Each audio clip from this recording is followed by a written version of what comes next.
I bet you guys weren't expecting me to sit here and praise a new gen Descendants movie, and yet here we are. Hello everyone, my name is Caitlin and welcome back to my channel. So of course, this past week, the brand new Disney Channel original movie, Descendants Wicked Wonderland, premiered on Disney Channel and Disney+. This is the 5th and highly anticipated installment in the Descendants franchise. And maybe unlike some others going into this movie, I was surprisingly optimistic. Especially as someone who was just like not impressed with the previous film, to put it lightly. However, 2 years have gone by, and in that time, I attended the Descendants Zombies Worlds Collide tour. I have been longing for some new content from this universe, and honestly, what we had seen so far going into this movie, I felt like was fairly promising. The first song from the movie, Perfect Princess, was released ahead of time, and unlike the popular opinion online, I personally didn't hate it. I thought that the song showed promise and was reminiscent to the music that we got from the original trilogy. Say whatever you want about the Nepo Babies line, but anyone who thinks that the original series didn't have lines that were just as, if not even more so, cringy, are blinded by nostalgia. Descendants has always been extremely camp and a little bit cheesy at times, but that's honestly part of the reason why I love it so much. But it wasn't just Perfect Princess that had me feeling like this movie might be a step up from its predecessor. The photos that we were getting of the characters' new wardrobe seemed to be a lot better. The addition of more male characters in the main cast had me very intrigued. And honestly, everything seemed to be pointing in the right direction, but I was a little bit worried that I was getting my hopes up. However, I am here to report today that that feeling that I had that this one might be different was correct. I absolutely loved this movie, but what I loved the most about the fact that I loved this movie is that I wasn't fully in it from the moment that I pressed play. Instead, I slowly fell in love with this movie as I watched the story that they were telling unfold. I feel like so many of the things that I and a lot of other people complained about in regards to the last movie, they listened to and fixed. The music, the wardrobe, the sets, the characters, the storyline, the ending. Everything was a step up in comparison to the last. Although, considering how I felt about Rise of Red, I guess that wasn't a very high bar to clear. But I'm going to try my very best to keep my Rise of Red digs to a minimal in this video. Can't make any guarantees, but I'm gonna try. I feel like this is the movie that us Descendants fans deserved to begin with, but nonetheless, I'm glad that we finally got it. You could argue that it was formulaic, but honestly, as far as the genre of a DCOM is concerned, that's how I like it. Give me a cheesy musical that ends with a good dance number and I'll be happy. And I feel like the even better part about all of this is that this is just the start of our Disney Channel summer. Next, we have the release of Soy Luna 4, and then the Wizards Beyond finale, and then Camp Rock 3 as well. I feel like I used to dream of a time like this. To finally be in the middle of a proper Disney Channel resurgence and for it to be good and successful is honestly everything I could have hoped for. But I'm getting a little bit off track, and I was only able to touch like the tip of the iceberg in regards to my thoughts on this movie. And so I want to talk about everything from start to finish, spoilers included. I mean, I've got 10 pages of notes to go over. I honestly feel like I could talk about this movie and how much I enjoyed it for hours. But before we get into all of my thoughts and feelings, this portion of today's video is sponsored by Quince. Quince is your one-stop shop for high-quality essentials, whether it's clothing, home goods, or accessories. Quince has it, and at an affordable price. I personally am in love with some of their linen pieces. They are so perfect for summer. I just got their 100% European linen smock dress in olive, and I have just been obsessed with it ever since. I mean, you guys know how much I love green, especially this shade, but I also love the little ruffles on the straps. It's just so feminine and flowy. As you guys may have noticed by now, I also really enjoy pairing my dresses with a little tee underneath, so I also got their micro rib crew neck tee in white, which I really like to wear under the dress as well. But it also goes great with some of the skirts I picked up, so I also got their 100% European linen skirt in gingham, which I am obsessed with. Again, very summery, as well as their 100% silk mini skirt, and the one that I got has little polka dots on it. I just love how it can either be dressed up or worn more casually. But the real standout for me has been the quality of these pieces. Whether it's organic cotton, linen, or silk, these items were built to last, and I feel like you can immediately tell from the moment that you put them on. So if you want to upgrade your wardrobe or check out what else Quince has to offer, you can click the link in the description or scan the QR code on screen. You'll get free shipping and 365-day returns. Thank you so much to Quince for sponsoring this portion of today's video, and now let's get back to Descendants. So starting at the very beginning, and when I say beginning, I mean it, because we need to address the fact that this movie movie starts with the Disney Channel original movie text. In case you've forgotten, The Rise of Red did not get the same treatment. It was instead referred to as a Disney original movie, probably because it actually premiered on Disney Plus first and not the channel. And honestly, maybe that's where they went wrong. I say reject modernity, embrace tradition, DCOMs are back, and this is just the beginning. We are then introed into the movie thanks to Chessie, the daughter of the Cheshire Cat. She serves as our narrator in this film, and maybe it's too soon to say it, but I have to address the fact that I hated this cat. Which was maybe the point, as she was kind of the villain, but Maddox was also the villain and I loved him. He was actually probably my favorite villain in the entire Descendants franchise, so I don't know. Nonetheless, we get a pretty detailed recap of Rise of Red, which I found to be a little bit new for Descendants. I know that we did get our intros with Mal in the previous movies, but this one felt a lot more thorough, probably because this was the first one to really directly deal with the consequences of the actions from the previous movie. Chessie also introduces us to the existence of Pink. She is Red's sister that she created due to her time travel, and I know that she was kind of already spoiled to begin with based off of Disney's marketing, but I'm really not too sure that we needed to include her existence in this intro. I think that her first appearance in Perfect Princess and Red's shock at this would have been a much better way to introduce her character. This way it's kind of like you're spoiled of her existence by Chessie if you weren't already. It makes me wonder if they were worried about kids being confused, and so they really wanted to hammer home the fact that she exists and why. Although I'm really not too sure that that was necessary. We then come to see that we're going to be picking up right where we left off. We have Red and Chloe putting the pocket watch in Wonderland's royal vault for safekeeping. And it's funny because on my rewatch of the film, I was like, whoa, their hair and wardrobe is not good here. But that's just because it's the same looks from the previous movie, which we already know that I didn't like. And so this was necessary to show where we are in the timeline, and I was able to pick up on this when I watched it the first time. But it also just does a great job of showing the improvement that their wardrobe and hair has in this movie. Also of note here, Red calls Chloe HK, aka Hero Kid. This is our new slang for the children of non-villains. And if you'll recall, this slang used to be AK for Auradon Kid, but I guess they've since had to change that now that all of the kids are Auradon kids. And then once again, Chessie gives us some more information that I wish she didn't. She says that someone else saw them with the pocket watch that night and it created another villain. Again, maybe they're just trying to over-explain things for the children watching, but I really just don't think that they're giving kids enough credit. But now it's time to get into our first song that I touched on earlier, and that is Perfect Princess. Once again, I really like this one. I remember when it first came out, I was like, if I end up liking this movie, I could see this song becoming a part of my daily rotation, and I was right, because now it is. This song also does a great job of bringing us up to speed as to what Red and Chloe are facing now due to changing the past. A majority of the song also takes place in front of Auradon Prep, which I was so happy to see again. Honestly, I wish that we could have spent a little more time in Auradon in this movie, but that seems almost nitpicky for me to say because I did also really enjoy Wonderland as a location. This is also when we meet our new HKs and VKs. So for our HK side, we have Luis Madrigal, son of Luisa from Encanto, and Robbie Hood, son of Robin Hood. For the VKs, we have Max Hatter, son of the Mad Hatter, Hazel Hook, daughter of Captain Hook, Felix, son of Dr. Facilier from The Princess and the Frog, and of course the Smee twins from D3 have returned and grown quite a bit. So first impressions of the new characters, I really liked Robbie for some reason. I think it's because he gave me some strong Jay/Gil vibes. I low-key wish that he was their son instead, even though I understand that that makes no sense on multiple levels. The line that him and Luis share in Perfect Princess gave me such strong Jay and Carlos vibes, which I loved. In regards to Hazel and Felix, I liked them, and I'm sure that this is a complaint that I've made before, but they're both kids of parents who already have kids within the franchise. And I just don't understand why they can't just pick new characters to go off of. There's so many in the Disney library, and it's like, if you're going to use the same parents, I feel like you should be contractually obligated to mention their siblings at least once. I guess the argument could be that they were never mentioned in the original trilogy, so they're just giving them that same courtesy, but it still just bugs me. It reminds me of the books and how a lot of people write them off as not canon, mainly because there's characters that exist in the books that aren't in the movies. But now we're in this new situation where there's characters in the movies that didn't exist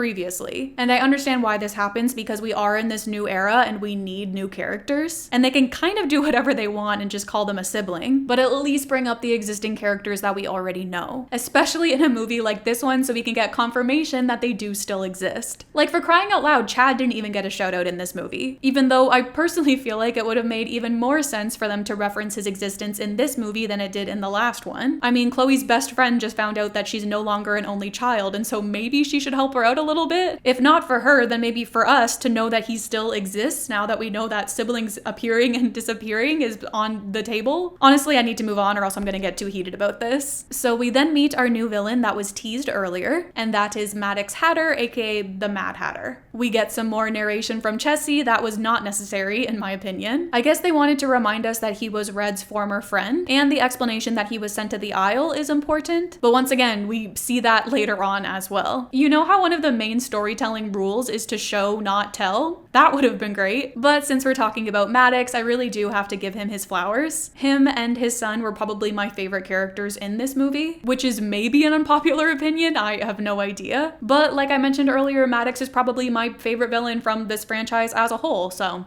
there's that. Back in Auradon, Chloe tells Red about how she's struggling to connect the mom that she met as a teenager to the mom that she has today. Apparently, she's stricter than ever. And this is interesting because it does touch on some of those loose ends that we had in the previous movie with their relationship, so I really enjoyed this plot point and their resolution in the end. We then see Red struggling to wrap her head around this new version of Max. Apparently, the one in her timeline wasn't a VK at all, obviously, and was more of a nerd according to her descriptions. And this leads me to some questions that I have in regards to time travel and what it means for their current timeline. Because if the Queen of Hearts was never evil, then Red wouldn't have been trapped in Wonderland for as long as she was, as it was described in the first movie, and as Red continues to describe in this one. Also, if the Queen of Hearts was never evil, then I imagine that the rabbit hole was never closed off either. So in this timeline, has Red been allowed to go to Auradon all along? It doesn't seem like it, because whenever she talks about being sheltered, no one is like, hey wait, but I just saw you last year. I guess you could explain it away by saying that they're freshmen, but that doesn't really make sense to me because Pink is clearly younger than them. And I'm sure I am thinking way too much into this. And hey, maybe we'll get more of Red's backstory in the next movie, but I just wish that this was explained just like a little bit better. But now it is time for Luis and Red's meet cute. So Red gets pushed and falls into Luis's arms. They share a look before she quickly snaps out of it. He then flirts with her by saying that the first rescue is free. And I'm gonna be honest, I was really hoping that I would feel differently about this ship upon my rewatch, but unfortunately that was not the case. I'm going to wait a little bit to get into more of my thoughts on them because this is literally the first that we've seen of them so far, but I'll just say it now that they really didn't do it for me. But I am glad that they existed. I love a love story even if it's one that I don't really care all that much about. Back in Wonderland, Maddox goes to the Queen and demands the pocket watch. And this brings me to another time travel question, because in the last movie we learned that Maddox invented the pocket watch. But since they erased that timeline, wouldn't that also erase the pocket watch? Honestly, I love time travel, but this is just an example as to how annoying it can be sometimes. Like, it's so easy to poke holes in things. Nonetheless, Maddox knocks the Queen out, and as she's slowly going unconscious, she is able to send a card to Red for help. Speaking of the Queen, in my opinion, I do think that Rita was a better actress when she was playing evil, but maybe that's just because she kind of had to take more bold choices with that character than with playing the good guy. And also, I didn't like any of her looks in this movie, but I also can't remember if I liked any of them in the previous movie, so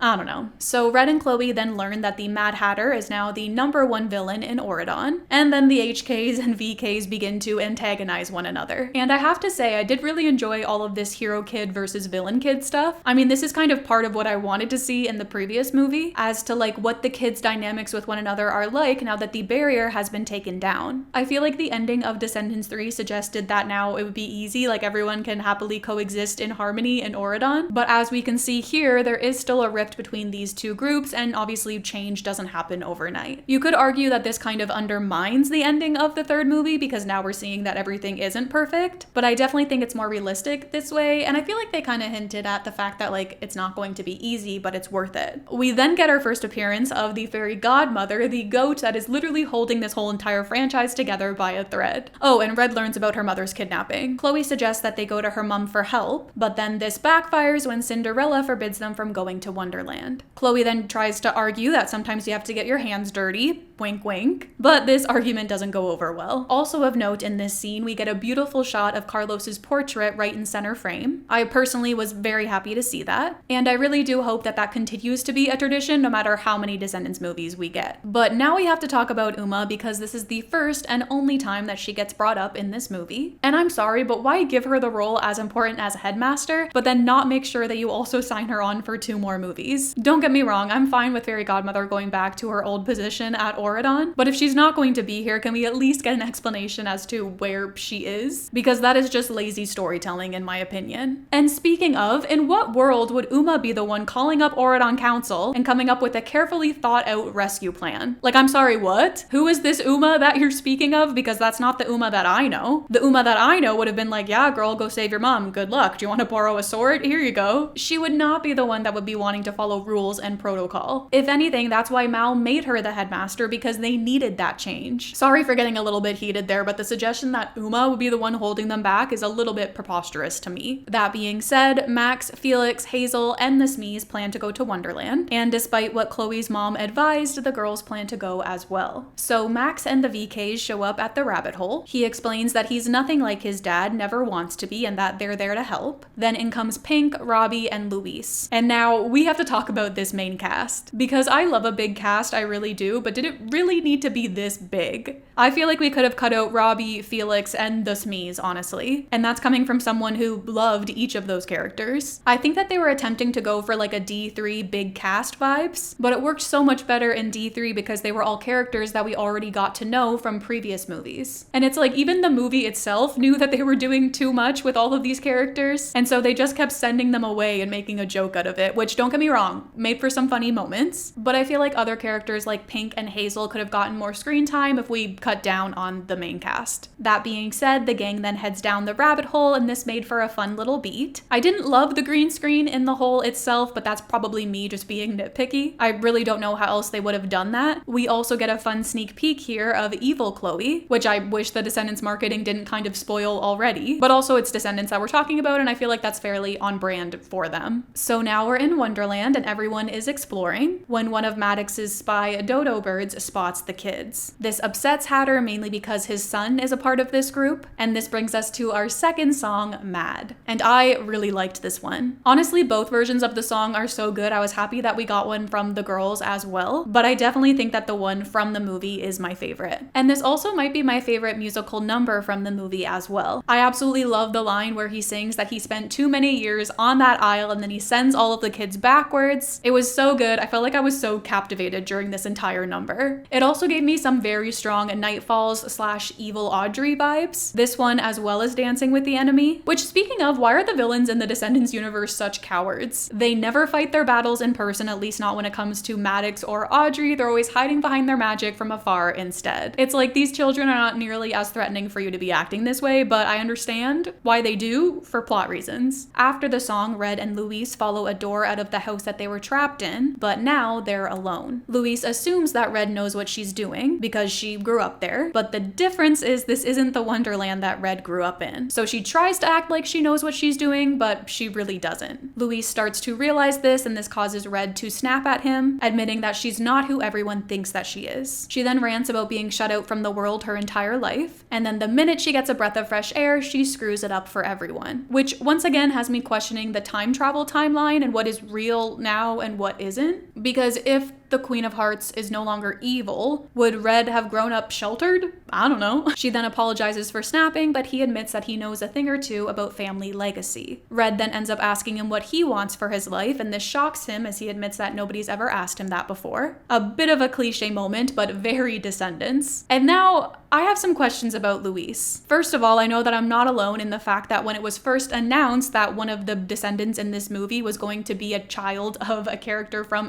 Encanto, I wasn't too sure how to feel about it. Descendants has always, for the most part, remained in the realm of the classic films, instead of dabbling in the more recent Disney IP, and so throwing a character from Encanto in the mix felt a little bit odd. I understand why they did it, like I know that the movie was crazy popular, but I just wasn't too sure about it, and honestly I still am not too sure about it. And I'm definitely no Encanto super fan, but I have seen the film a couple times. And from my understanding, their gifts don't get passed down by genetics, and so it doesn't really make much sense to me that Luis inherited his mother's strength. Also, doesn't Encanto take place in Colombia? So is Colombia a part of Oradon now? I was a bit confused as to if the movie actually took place there or it was just inspired by it. And so I googled it and it says that it takes place in a magical village in Colombia. So I guess you could explain the descendants of it all by saying that the magical village is what's now in Oradon, not the entirety of Colombia. But I'm personally going to pretend it's the latter because I think that's funnier. So the gang then gets reunited and Chloe draws Red's attention to one of Maddox's mechanical dodos. She wants to pry it down and rewire it so that it will spy for them instead of on them. But Red pretty much ignores this idea completely and runs off to ask Max about them. Max says that they have to destroy it. Chloe suggests again that they use it instead. Still, Luis tries to destroy the bird but fails. And then they just decide to keep moving. This ends up leaving Chloe pretty pissed, which I felt like was valid because what even was that? They then finally realize that Felix and Robbie are missing and we see them stranded in a teacup in this crazy ocean. Which honestly, I would love a spin-off series about how they got out of that situation. Meanwhile, Cinderella learns about the kids going to Wonderland anyway. She then decides to use her portal that leads directly into Bridget's throne room that she apparently had this whole time. Did Chloe know about this? Because that would have been very helpful. They could have saved her mom an hour ago. Or even for Ella to be like, oh my gosh, my best friend's just been kidnapped. Let me go check on her and save her and this thing that I have that leads directly to her. But honestly, maybe it was for the best that she didn't immediately do that because Maddox quickly finds her and smashes the mirror, trapping her as well. Back to our core 8. This cast is way too big. Luis suggests that him, Red, and the other HKs head to the palace tomorrow, ditching the VKs. Hazel overhears this and tells him not so fast. The two then get into a fight that Red breaks up, and then they compete in song form instead. This is when we get the song Did You Hear About Them? I really like this song. It's not one of my favorites from the soundtrack, but the Latin influences are fun, and I like that Hazel wins this little competition because hashtag girl power. My sister and I also noticed that Luis seems to be very reminiscent of Maui in this song, with his tattoo and talking about all of his accomplishments. I've since seen people speculate that maybe Maui is his dad, and that is definitely a theory that I could get behind, and would maybe explain more so why he has super strength. But after the song, Red kind of sides with the VKs, and this ends up triggering Pink. She then snaps at Red for siding with Max specifically, suggesting that for all they know, he could be working with his dad. And honestly, I was like, girl, this is the first time that you've really spoken in this movie, and that's all you have to say?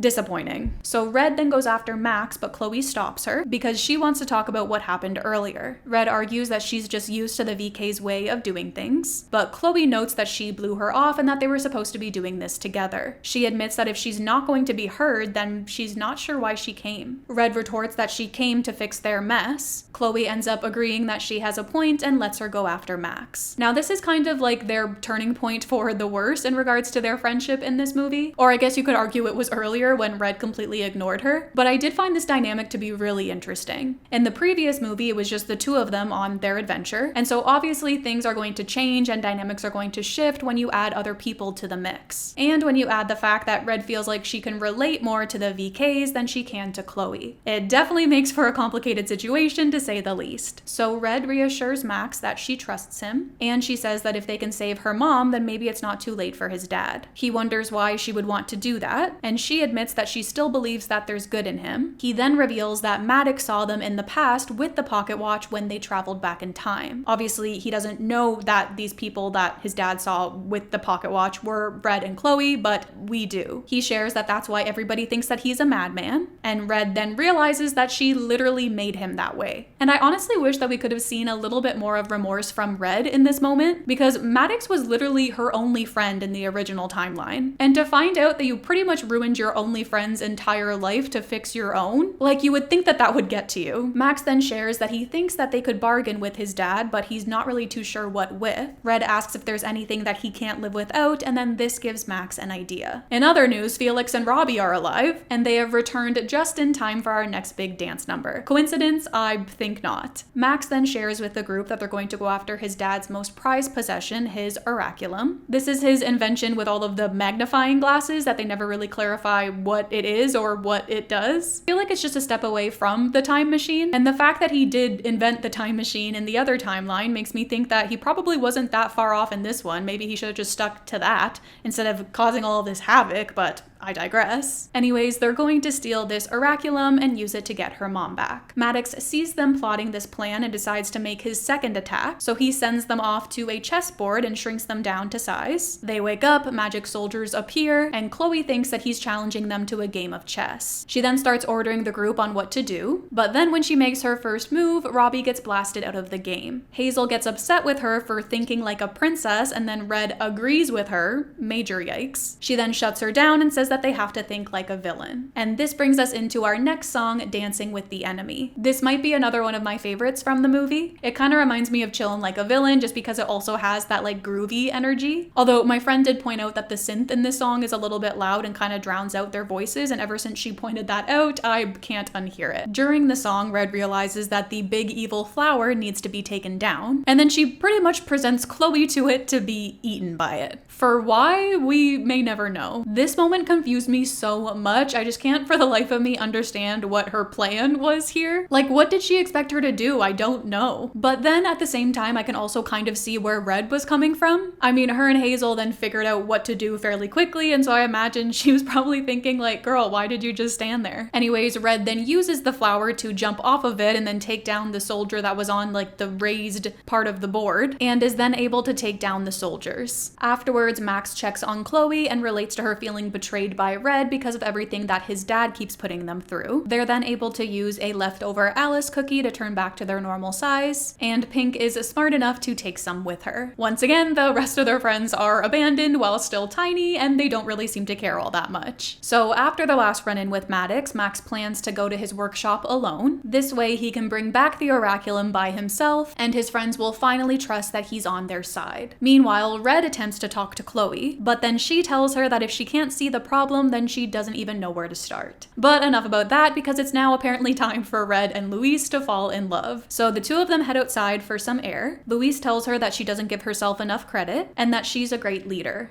And I'm like, is she? Because she's not exactly too great at taking suggestions from the group, or at least not when those suggestions come from Chloe, her supposed best friend. But I guess she's okay. He then trips into Red's arms and she steals his line from earlier, telling him that the first rescue is free. We then get our next song, which is their duet called For Once in My Life. And I saw some people online saying that this song is better than Dream Come True from Z4, and I did like this song, don't get me wrong, but I definitely wouldn't go that far. But maybe it's also different because I actually ship Victor and Nova, and I can't exactly say the same about these two. And I'm sorry, because I really would love to ship them. I mean, I love, but in my opinion, I just didn't really see much chemistry between the two of them. They felt really forced, in my opinion. Their song did help me like them a little bit, but like just from this movie alone, I am definitely not sold. And I'm sorry to bring up zombies again, but this does remind me about how I felt about Zedison in the beginning of the first Zombies movie. Just in the fact that not that much happened, which is funny because in hindsight, way more happened with Zedison in the first Zombies than with these two in this movie. But similarly, it's like they both just sang a song and then bam, they're in love. I am hoping that we'll get something in Descendants 6 that will make me like them more, but that might be hard when I feel like they cheaped out on giving their relationship any sort of foundation. I know we got some bonding over their shared experiences, but that was a little bit weak in my opinion. And honestly, without a good foundation and backstory to go off of,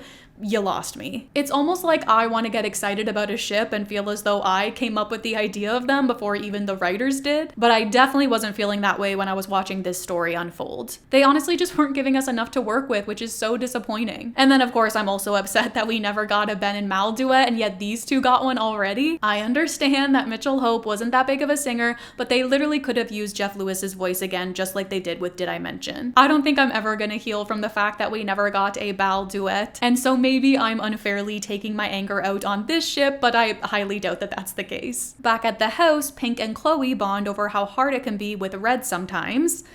bit of a yikes there. Clearly, in Pink's timeline, they were a lot closer than they are right now, which makes sense because they're not even close at all right now. I mean, Red doesn't even know who she is or what to do with her, but at least they're addressing it. And later, Red comes back all smitten from her moment with Luis to a reality check from Chloe. The two hash it out and then she storms off. We then see Cinderella and Bridget attempting to get out of their prison, but to no avail. They then have an interesting conversation about Bridget's exes, which apparently includes Gaston. And because of this line, I've seen some people speculate that maybe he is Red's dad. And this would make Gil her half-brother, which I think is really funny. Or full brother, but I highly doubt that Bridget is Gil's mom. And then this brings us into our duet between the moms, which I feel like this is going to be a very unpopular opinion, but I wasn't too crazy about. I'm sure if you're a fan of Brandy and Rita, then this was probably everything to you, and that's great. And I'm glad that they did give that to those fans. And the flashbacks to their younger selves from the previous movie was fun, although I did find it funny how Pink seemed to be an afterthought every time her daughter was mentioned. I think I only counted one instance near the end in which she was shown along with Red. Meanwhile, Max makes it to Hatter's workshop, but then he succumbs to Chessie's influence and looks in the oraculum. And this is when I realized that Chessie is low-key an Akuma, like from Miraculous Ladybug. She preys on people when they're at their lowest and makes them bring out their dark side, like she's literally Hawkmoth. But now I am just so excited to talk about this moment because this is when this movie became everything to me. So Max looks into the oraculum and ends up seeing the original timeline before Red and Chloe changed things. He learns that the pocket watch does exist and that Red was the one that used it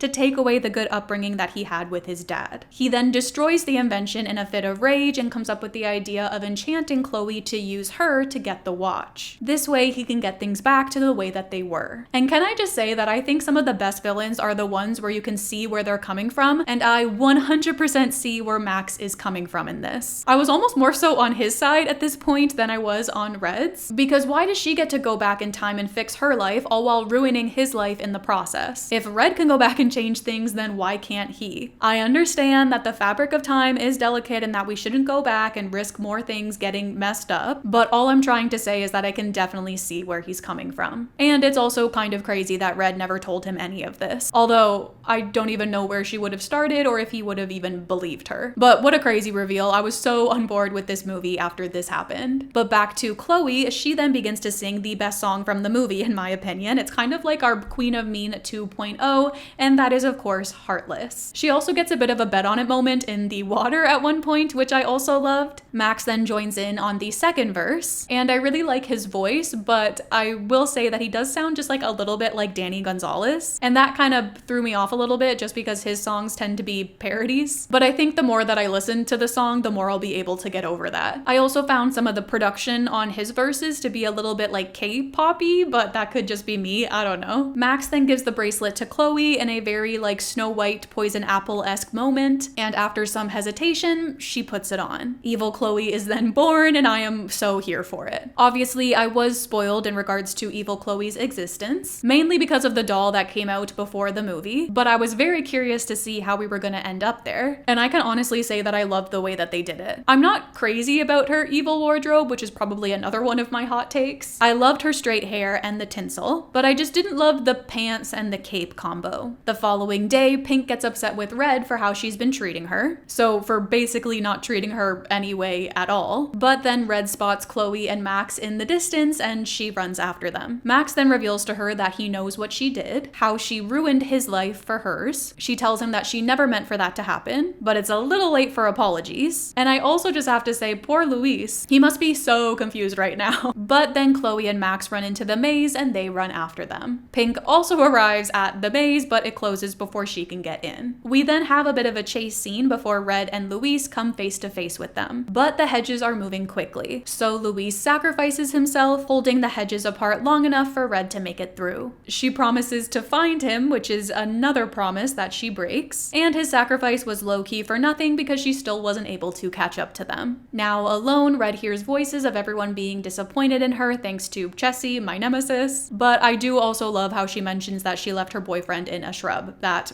made me laugh. laugh. But this brings us into Red's solo, Who I Am, which I was a little bit disappointed by. Not because it was a bad song, but because they rushed it. The entire thing is only 2 minutes when it could have easily been 3. I understand having it shortened in the movie, but the soundtrack version should have been a full version. It's like after the chorus, they go right into the bridge and then the song ends. Like, we deserved another verse in there. It would have changed the song completely, given it a much better build-off, and the payoff would have been so much better when Pink joins in. Also, I'm sorry that I keep comparing this movie to the original trilogy, but like, what else can you expect? I just have to mention the fact that this song really reminded me of My Once Upon a Time, but even with it being so short, I still feel like this song is better than that one. So Red then finds a box of her and Pink's treasures from when they were little. This triggers her into having flashbacks of their childhood together, and I just found this moment to be so interesting. I wonder if she's going to keep like gaining memories of this new life that she's in, or if she's just going to be completely caught up by the time that we get to D6. But either way, I love this. She then calls to Pink for help. She is able to get into the maze, and as a sister myself, this moment did make me a little bit emotional. Pink then eats one of the cookies from earlier and becomes a giant Pink. Meanwhile, Chloe and Max make it to the watch, but then in comes Red and her sister. Pink stomps, and then they're sent to a mysterious location underground. Chloe is first to get to the watch. Max encourages her to use it to get their lives back to the way that they were, but then Chloe turns on Max. She tells him that she's not doing this for him or for the life that they had. She's interested in the future. A future where she's on top and Red will finally know what it's like to feel invisible. And I love this. For a second, I thought that they were going to end this movie on a cliffhanger with them traveling into the future. That's obviously not what happens, which makes sense because they probably wouldn't have wanted a kids movie about a bunch of adults. But I just love the fact that Chloe was like, I'm not doing this for you. But this is when Red tells her that she was right. Chloe had her back when they went back in time, and now she hasn't had hers. She is then able to break through to her by singing a line from Perfect Princess, the Figure It Out Together line. But hot take, I feel like they should have used a line from Fight of Our Lives here instead. I feel like that would have been a much more nostalgic and better moment. But then again, I'm not really too sure what line from that song would have worked as well as the line from Perfect Princess does. Nonetheless, Red gets through to her with the power of music. She hesitantly joins in and then rips the evil bracelet off of her, destroying it. Unfortunately though, Maddox isn't done yet. He then sends one of Bridget's cards to them, blasting them, because once again, he never faces any of his conflicts in person. Max is able to get the watch, but is then almost crushed by a stone dragon falling on him. Red and Chloe save him, and then this makes him change his mind and forgive her, which seemed a bit quick, and I was kind of like, that's it? I guess it's kind of like, you saved my life and so I'll forgive you for ruining it. Red then apologizes but says that they can't go back and that it's caused them all enough pain. And this is kind of when I found Red to be a little bit selfish, because it hasn't really caused as much pain for her as it has to him. I know that we shouldn't compare trauma, but I'm doing it. And despite what I know about time travel being risky business, it still just like doesn't seem fair that she gets to go back and fix her life, ruin his in the process, and then not let him go back and fix it. But I get why she's not letting him go back, because that could maybe ruin hers. So it's definitely a tricky situation to say the least. He then asks if she'll still try to help his father, and she promises not to abandon either of them, which is honestly like the least she can do. She then throws the watch into a mysterious fountain, and a spell seems to be cast so that it can never be retrieved. Meanwhile, Pink finds the others and delivers them to the castle. Cinderella and Bridget are able to work together to trap Hatter in a chandelier, and then the girls and Max run in. Interestingly, Bridget then seems to have a relapse to her old self, as she declares off with Maddox's head, but then she laughs this off, claiming not to know where that came from. I was very intrigued by this moment. Is this suggesting that Bridget is maybe going to have a bit of a turn for the worst in the next movie? Is this suggesting that she's still a little bit unstable? I think I could get behind that, considering she is from Wonderland after all. Red then stops the guards from taking Maddox away, admitting that all of this is her fault, but doesn't really clarify what she means by that, which I found to be funny. Bridget then says that he can keep his head, but he can also stay cozy in there for a little while, which really had me thinking about the Descendants' judicial system post-Isle. Like, is she really just going to keep him imprisoned in a chandelier in her throne room for a little bit? All right.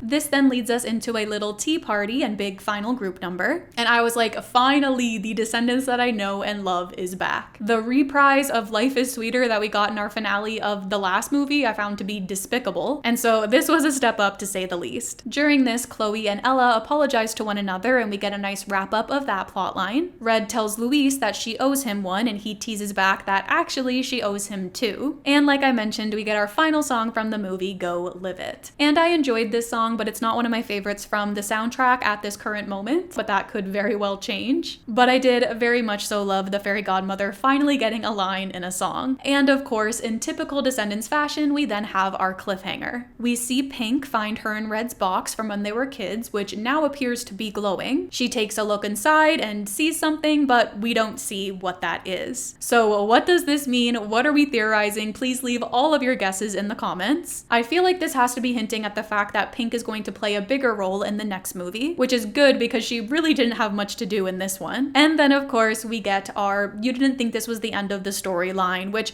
at this point, 5 movies later, is starting to make me emotional. Also worth noting, we get a cover of True to Your Heart from Mulan in the credits here, performed by Liamani. And I love this song. I think that it's a banger and was surprised to hear it here, but it did seem like a little bit of an odd choice. I feel like every other time that we've gotten a cover from a Disney movie, it's been somewhat relevant to the story, like with Be Our Guest in the first movie or Kiss the Girl in the second. But Mulan didn't really have anything to do with this movie, like Lonnie wasn't even in this one. So I found that to be a little bit odd, but to be fair, there wasn't exactly a song from Alice in Wonderland that I feel like they could have used. But that is it. That's our movie. And I think that I was able to touch on most of my notes. There were a few things, mainly wardrobe related, that I had thoughts on that I don't think I was able to cover, but they were mainly positive. I loved Chloe's main look in this movie. I thought that she looked so much better than the previous one. And they finally figured out her wig. Thank goodness. I thought that her hair looked so good in this movie, particularly in that final scene. I wasn't crazy about her final like pantsuit look, but I'm not too mad about it. I loved Red's looks in this movie as well, especially her one red and one black shoes. I didn't exactly love her first look in the beginning of the movie during Perfect Princess, but I thought that once she added her jacket on top, it looked 10 times better. Also, letting Kylie have a nose ring in this movie was like everything. This has to be the first time that a main character has worn a nose ring in a Disney Channel movie, right? I was also obsessed with Pink's outfit in the final number as well. And speaking of Pink, I feel like I have a little bit of a confession to make. When I first watched this movie, I really did not like her character. I felt like she was there for no reason and couldn't really understand the purpose of her character besides selling dolls. But I am glad that I changed my mind about her upon my rewatch, because now I am very excited to see her get a bigger role in the next movie. Also, Liamani has such an incredible voice. I am so excited to see her again later on in Camp Rock 3. Speaking of new characters, I also have to talk about Hazel, Hook, and the Smees and just how much I loved their dynamic. The moment where they started climbing each other just cracked me up. Or when one of them starts eating a pillow thinking that it's cake and gets scolded.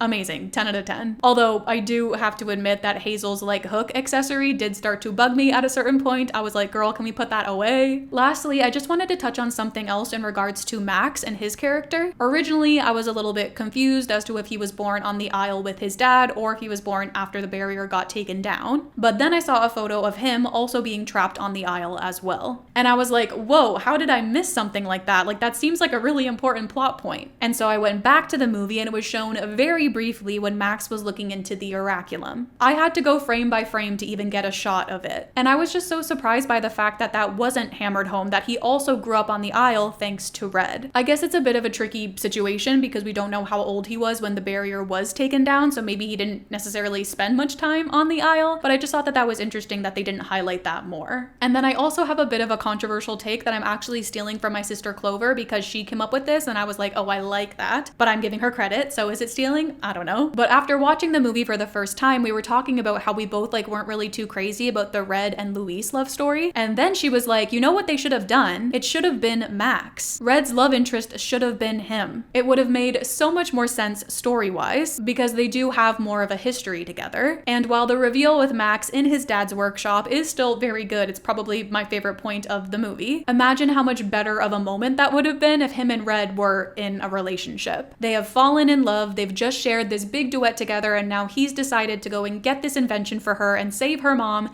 and then he finds this out. That would have been like 10 times more heartbreaking in my opinion. And also would have been a little bit more reminiscent of Ben and Mal's love story from the first movie, which I know people have their own opinions on, but I personally loved them, which means I would have loved this as well. Not to mention, there's already a Red and Max doll 2-pack, which felt like a little bit of an odd choice to me. I don't know, but I'll tell you one thing, and that is that I don't ship Chloe and Max for a second. Chloe and Hazel, on the other hand, now that is something I can get behind. But I've yapped enough, and so I want to know your guys' thoughts on this new movie. How are we feeling? Who are we shipping? Who are we not shipping? Please leave all of your thoughts and feelings in the comments down below because I probably will read every single one of them. I am now a little bit sad that we have to wait 2 more years for Descendants 6, but I'm sure by the time next summer comes around, I'll forget all about that and be just like full on Zombies 5 mode. And our Cheetah Girls revival next year as well. I mean, next summer is going to be great as well. I'm kind of sad that we've reached the end because I know I've said this already, but I do feel like I could talk about this movie for hours and hours. But nonetheless, with all of that being said, that is all I have to say for today. I hope you all have a wonderful day and I'll talk to you very, very soon. You know what else I was thinking while I was recording this video? Imagine if red and pink didn't like those colors. Like, I feel like if I was named after a color, I would intentionally not like it, just like out of spite. Maybe that's just me. Or did she name them pink and red because they were born with hair and that was the color of it? See, I told you I could keep going on about this movie.